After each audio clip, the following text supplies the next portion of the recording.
Arratsaldeon eta ongietorri guztioi ekitaldi honetara.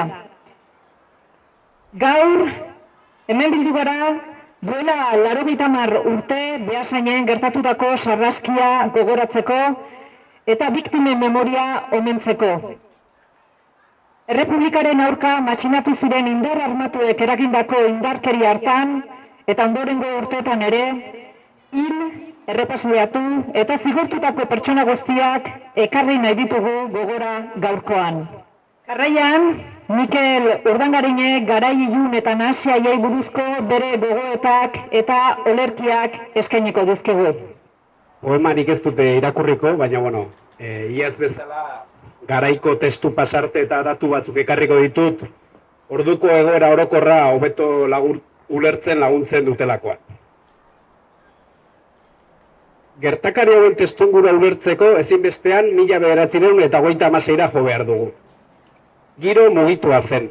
5 urte lehenago Bigarren Errepublika deklaratu zuten Estatu Espainiarrean. Alfontso XIII erregea exiliora, militarren konspirazioak, eusko ikaskuntzaren estatutu proposamena, hizkunde kulturala, grebak, hildakoak. Giro horretan bazen mugarri erabakigarri bat. 1956ko otsailean Estatu Espainolean egin behar ziren hauteskunde orokorrak. El Pensamiento Navarro egunkariaren editorialak azaltzen zuen bezala, frankistentzat hil ala bizikoak ziren hauteskunde horiek. Estas elecciones, esaten zuten, no son unas elecciones políticas como tantas otras, sino un caso de decidirse por la revolución o la contrarrevolución, por España o la antipatria, por Roma o Moscú. Eta hemen, lerro artean oharra.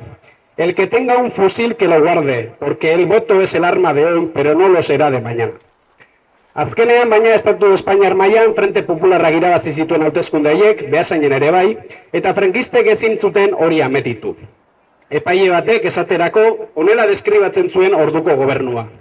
Un gobierno no representante de la voluntad ciudadana, sino defensor único del ideario rojo separatista.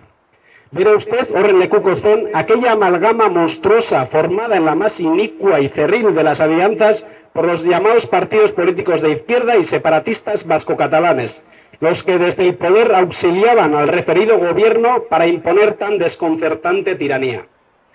Rojos separatistas, partidos vasco-catalanes, un gobierno no representante de la voluntad ciudadana. Uste dut, erretorika hori orain ere nahiko ezaguna egiten zaigula, ezta?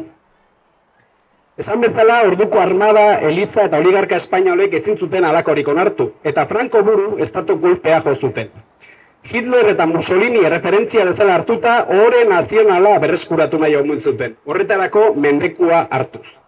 Francok berak argi esan zuen, inexcusablemente los castigos serán ejemplares, por la severidad con la que se impondrán y la rapidez con la que se llevarán a cabo sin titubeos ni vacilaciones. Horretarako baina ezinbestekoa zen hori justifikatuko zuen errelato bat, baita jainkoaren bedeinkazio ditxosozkoa ere. Eliza Katolikoko sektore nagusiak arduratu ziren horretaz. Francisco Javier Lauzirika, gotzain nafarrak argi esan zuen. Yo soy un general más a las órdenes del generalísimo, para aplastar al nacionalismo. Apaiz batek, sotanaren gainean pistola zeramala, honako esan zuen Iruñeko Gaztelu plaza. Desde este momento queda en suspenso el 5º mandamiento. Eta badakizu zein den 5. mandamendua, ezta?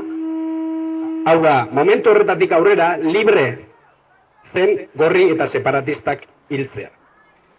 Manuel Arizkun Moreno, Estatu Nagusiko komandante hori eta Nafarrako ekintza katolikorako Elizbarrutiko kontseiluko presidenteak hain zuzen hori justifikatu egiten zuen, hori bekatu bat baino bete behar kasi patriotiko bat zelako, honela zioen. Nosotros, las derechas, los buenos, los católicos, creemos en Dios, y si matamos es porque el amar a Dios así nos lo exige. Ante todo, Dios, eta patria, sangabedoa. Dios por encima de todo, aunque nos duela, sin duda, el hacerlo. Isidro Goma y Tomás Toledoko kardinal Artzapezpikuak ere hildo beretik jotzen zuen. La paz, sí, que venga la paz, pero no mediante compromisos o reconciliaciones, sino a punta de espada. Queremos la pacificación por las armas. Paz, sí, pero cuando no quede un adversario vivo. Hau zen nolabait beraien doktrina. Paz, sí, pero cuando no quede un adversario vivo. Eta bai egin ere, 1936ko uztailaren 18an, era susmagarrian, mañana hará buen tiempo iragarri zuen hedabide nagusietako batek, baina preseski ez ziren garai onak etorri. Herri osoen bombardaketak, fusilamenduak, espetxeratzeak, tortura debekuak, tartean emakumeen aurkako bortxaketak ere bai. Keipo de Llanos generalak, estatu kolpearen zuzendari nagusietakoa izan zenak argi esan zuen. Nuestros valientes legionarios irregulares han enseñado a los rojos lo que es ser hombre. Y de paso también a las mujeres de los rojos. Después de todo, estas comunistas y anarquistas se lo merecen. ¿No han estado jugando al amor libre? Ahora por lo menos sabrán lo que son hombres de verdad y no milicianos maricas. No se van a librar por mucho que forcejeen y pataleen. Nazkagarria.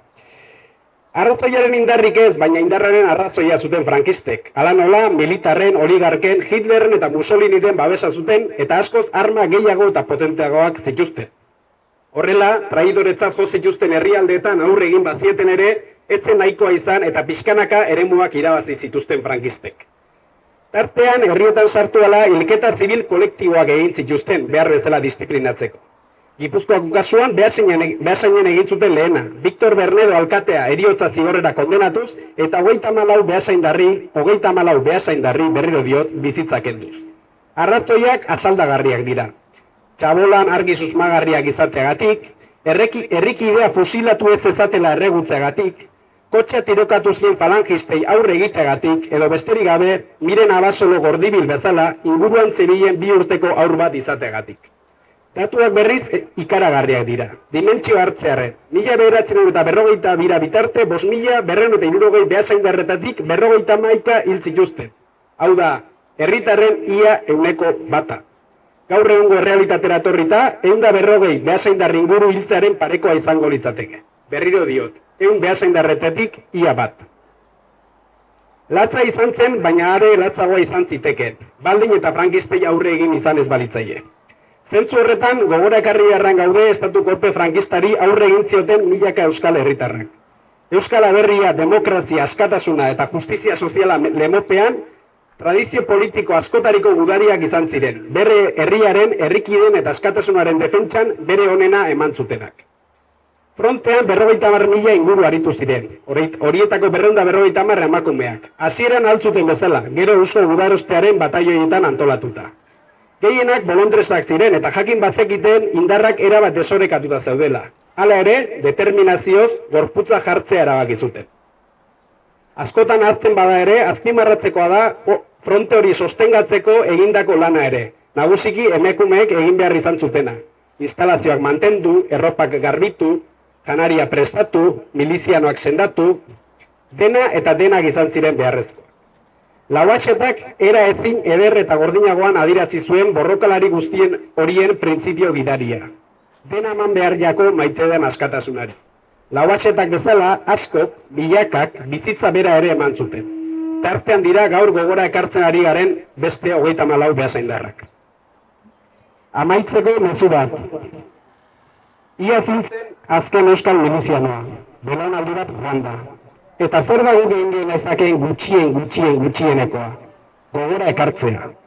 Simplea dirudi, baina sekulako balioa du. Izan ere, frankistek Espainia unai grande libre inposatzeaz batera bazuten obsesio bat. Zibil eta gudari horien arrasto oro ezagatzea. Ramón Sierra, Gipuzkoako gobernadore zibilak honela esaten zuen. Borraremos vuestros nombres que serán malditos por generaciones y generaciones. Haien zoritxarrerako 90 urte ondoren justo kontrako bidean lanean jarraituko du.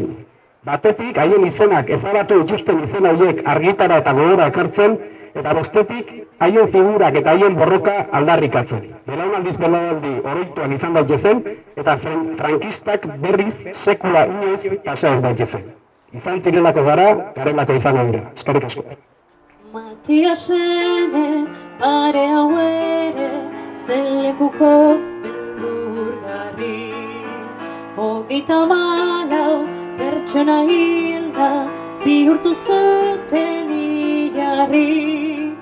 Beste 16 herritarrere gero lurraren ongarri. Udalerria gobernatzeko nahi zituztenak ezarri. mundutik kendu zituzten baina denon memorian jarri. Mundutik kendu zituzten baina denon memorian jarri.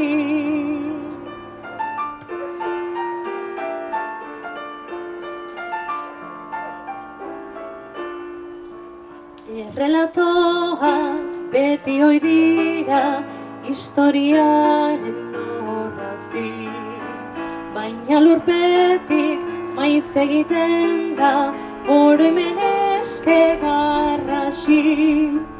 Gorriak maite ez zituztenek gorriak ikusarazi, hain zuzen ere ankerkeria nahi dugu gogorarazi. Denborak beti ezin baititu sentipenak iragazi. Denborak beti ezin baititu sentipenak iragazi.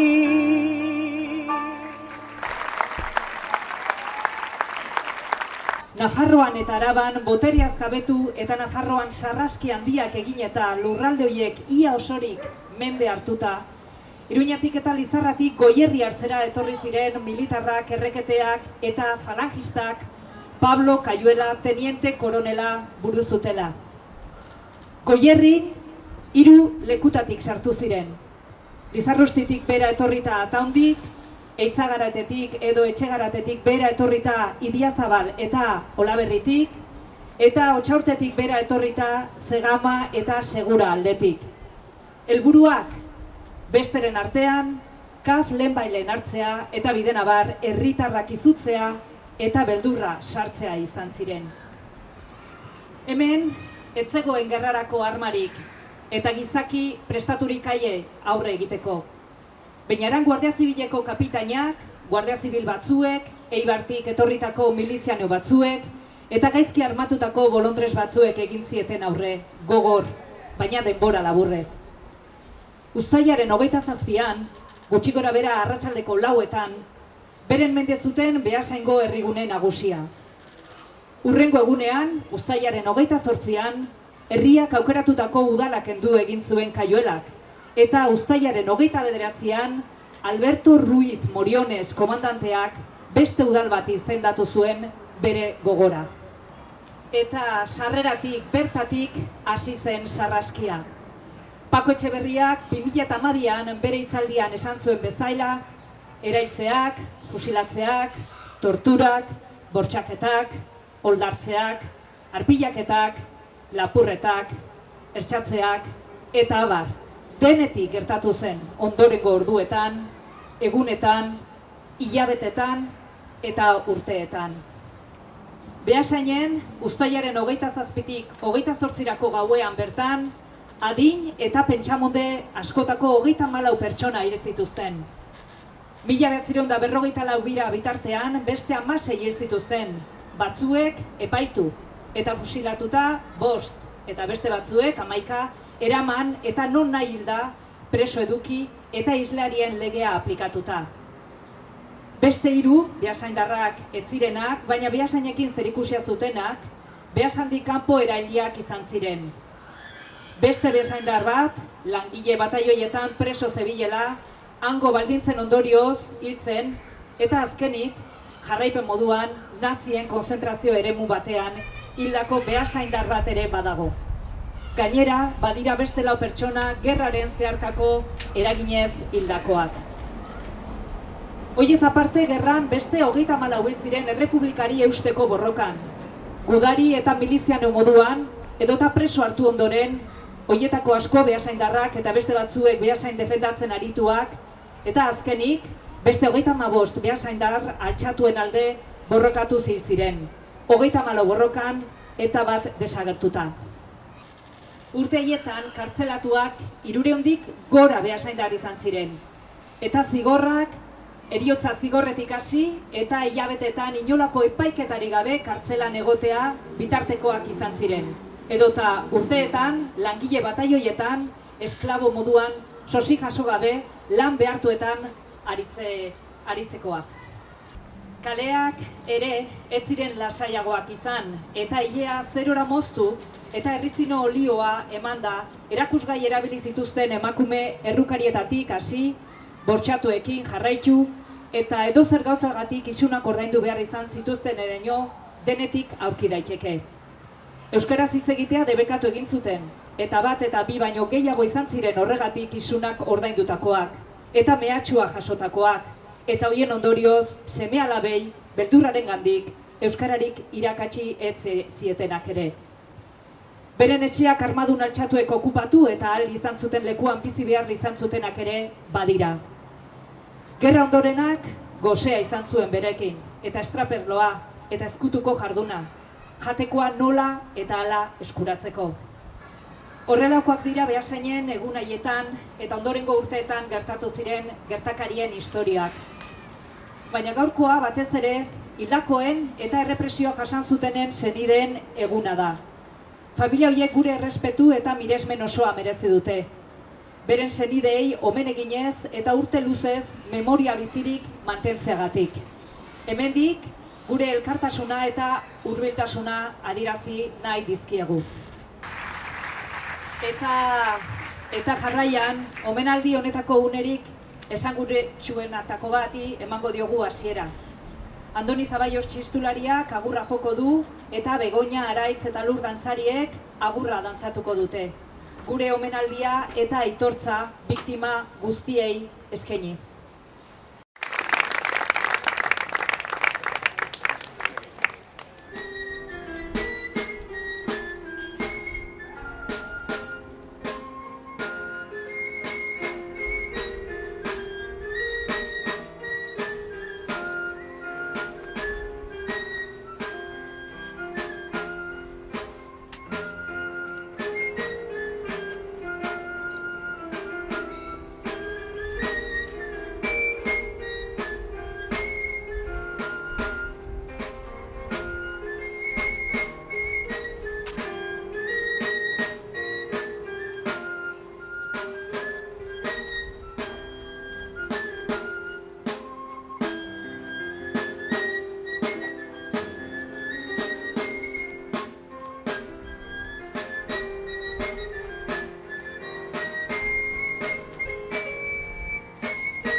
Lagun dira eta beren kasuak ondo frogatuta daude.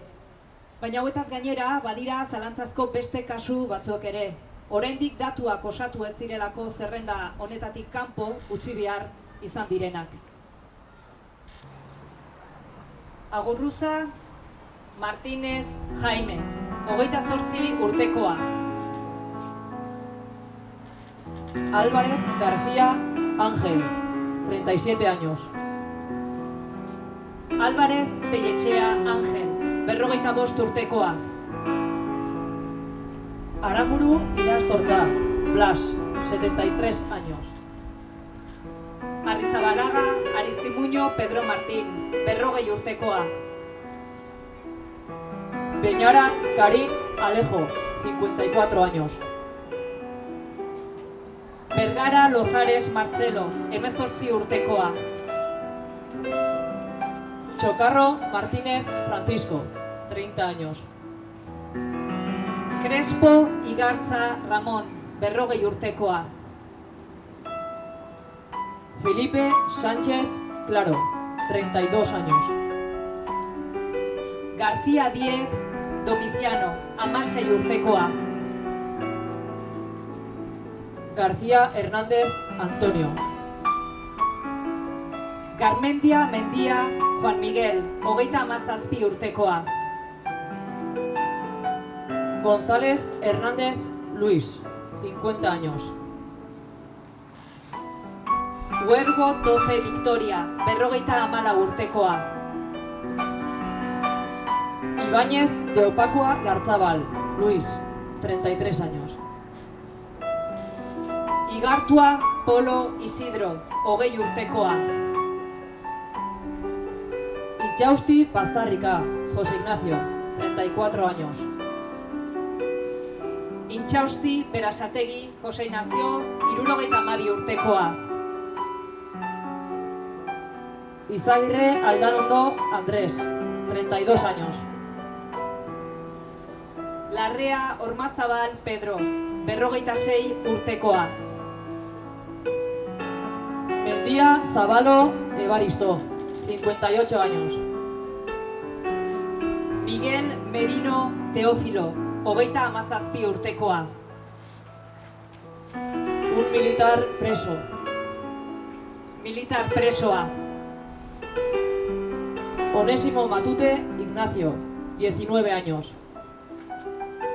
Ormaetxea Aroma Ignacio, 47 urtekoa. Otaegi Berasategi, Juan Andrés, 39 años. Recio Ruiz Francisco, 19 urtekoa. Ruiz de Apodaca Fernández de Ocariz, Francisco, 25 años. San Martín Ibaja Saturnino, 22 urtekoa. Un soldado. Ugarte Aeta Guillermo, 48 urtekoa. Uribe Echevarría Bengoa, Víctor, 64 años. 1936ko uztailaren 28tik aurrera epaitu gabe fusilatutako edo iraildako beasaindarrak. Beasaindarras fusilados o asesinados sin juicio después del 28 de julio de 1936. Artza Beasain Martin, 33 urtekoa. Begué Aguado Gregorio, 40 años. Igartua Lastra Jose María, aita, 45 urtekoa. Igartua Polo Hilario, su hijo, 22 años. Landa Elortza Jose Manuel, 19 urtekoa. Martínez Sánchez Domingo, 62 años. Musika Esnaola Jose Miguel, 12 urtekoa. Oñatibia Aramburu Victoriano, 57 años. Velázquez García Juan, 57 urtekoa. Zubiaga Antonio. Ez ezaguna, Ondarretako kartzelan hildakoa.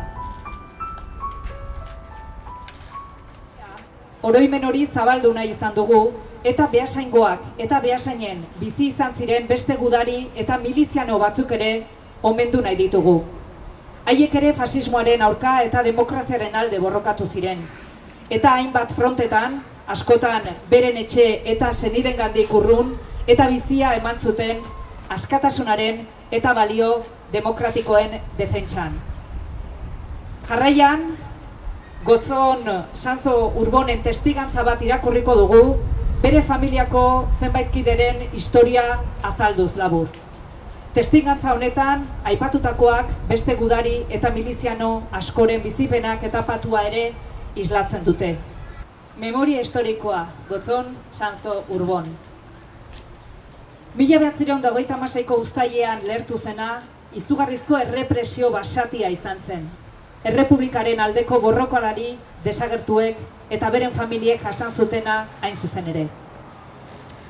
Gerrari jarraitu zion isiltasun ofizialak, erregimen frankistaren mendean, hamarkadetan iraun zuenak eta demokrazian ere jarraitzen duenak, Familietako asko itzuli ez ziren haiek laga zuten utxunean murgilduta utzi zituen. Eta ez ziren itzuli, hobi komunetan pilatuta amaitu zutelako, eta beren berri konzentrazio esparruetan galdu zelako, edota beren izenak eta gerrako borroketan bizi izan zituzten gertakariak, irabazleek, hala naita, ezabatuak eta barne erbestera kondenatuak izan zirelako, eta beren heriotzaren ondoren ahazturara, hala. Beren familiak ziurgabetasun krudelaren mende jarriz, eta inoiz bukatu ez den eta bukatuko ez den kondenapean utziz. Diktadura frankistan zehar eta ondorengo hamarkadetan ere, familia askori ukatu zaion eskubidetako bat bere hildakoak ohoratzekoa izan da. Pertsona apal eta xumen sufrimendua gogoratzekoa. Absentzien eta itxigabeko gertakarien oroitzapena mantentzekoa. Hain zuzen ere, horixe da ahaztura, guztiaren absentzia.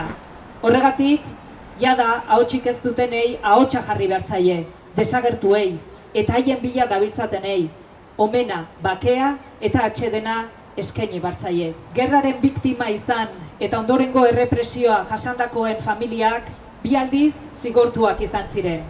Lehenik, bere filiazio politikoaren desohore eta laidoarekin, eta ondoren isiltasunarekin eta bere familiakideen desagerpanarekin.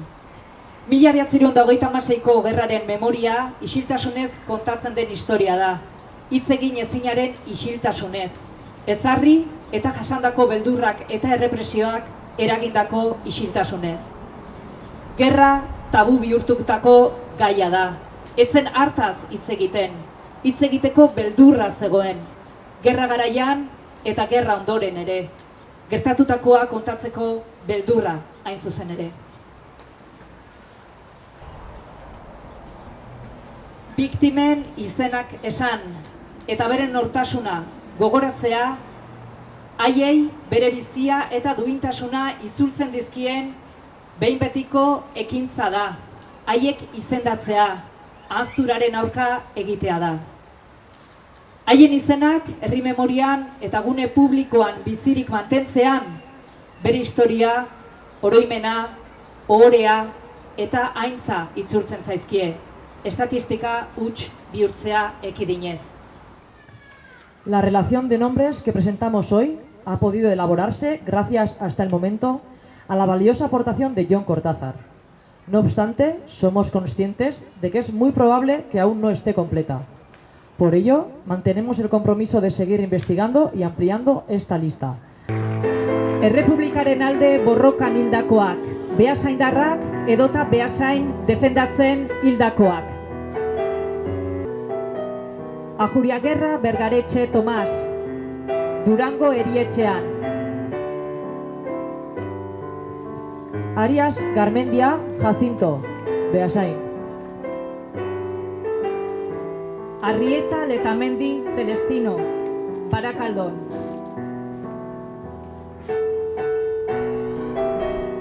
Blanco Julián, en el Hospital Civil.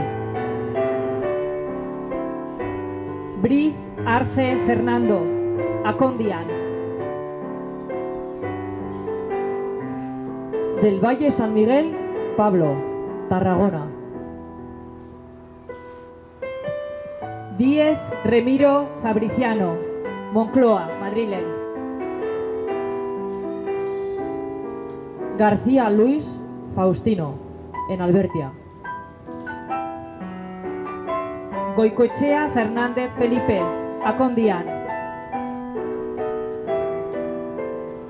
González Alonso Teodomiro, en Asturias. González Garzón Carlos, Ordizian. González de Galdeano Ruiz de Azúa, Abdón, en Asturias. Gurtubay Iragüen Pedro, Beasainen. Holgado Sánchez Francisco, en Aramayo. Jiménez Pérez Matías, Beasainen. Cortázar Bengoa Vicente, en Beasain. Víctor Cortázar Bengoa, Beasainen. Cortázar Longarte Vicente, en Beasain. Lanciego Martínez Marcelino, Asturiasen. Lasa Echaniz Félix, en Cartagena. Francisco Lasa Mendizábal, Seiran. López Gallego Eutimio, en Lemoa. López Gallego Fabián, Udalan. López Gallego Lorenzo, en Euba. Rodríguez Adeba Julio, Teruelen. Ruiz de Apodaca Fernández de Ocariz, Luis, en Bizkargi. Antonio Santín López, Beasainen. Sanzo Urbón Manuel, en Carranza. Soto Arizmendi José, Barazarren. Txintxurreta Lopetegi, Faustino, en Zornotza. Wangeneber Apaulaza Marcelino, Soiuben. Zabaleta Gerriko, Francisco, en Urduña. Zaldúa Txintxurreta José. Zárate Seguino Emilio, en Durango. Frankisten atxilopean zela provokatutako heriotza bidez hildako beasaindarra. Muerte provocada de un beasaindarra bajo el arresto franquista. Sanzo Urbón Emeterio, Guadalajara. Kontzentrazio eremu nazietan hildako beasaindarra. Beasaindarra asesinado en campo de concentración nazi. León Marcos Teófilo, Mazausen. Egin dezagun orain lore eta kandela eskaintza.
Ya sabes que haces las cosas.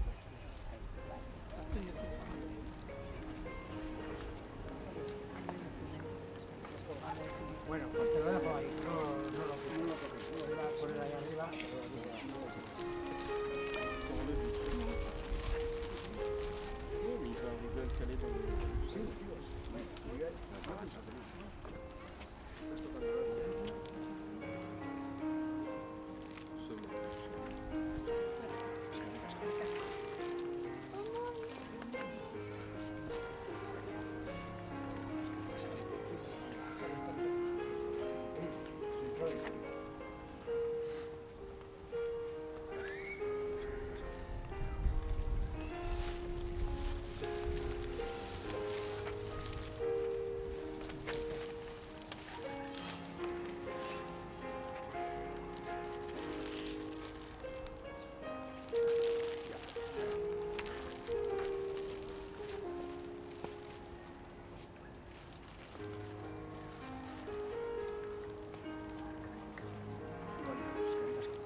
Eskerrik asko guztioi, zuen presentziagatik eta parte hartzeagatik. Ondo izan eta hurrengora arte.